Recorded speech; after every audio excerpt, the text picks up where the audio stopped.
how to convert crypto, any crypto, to USDT on your Binance apps.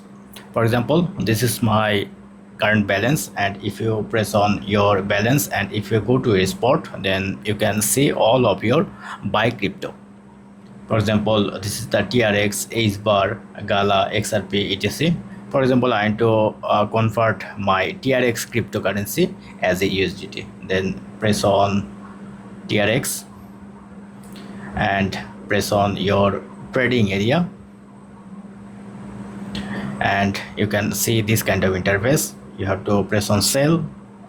Now enter your amount.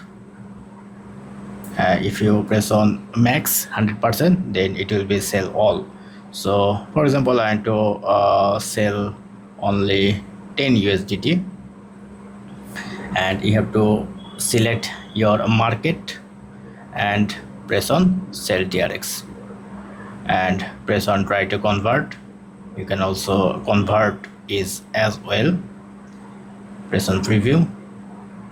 You can see this kind of interface. Press on the preview. Now press on confirm. Now your USDT is done. Now go back and press on home again. Press on home.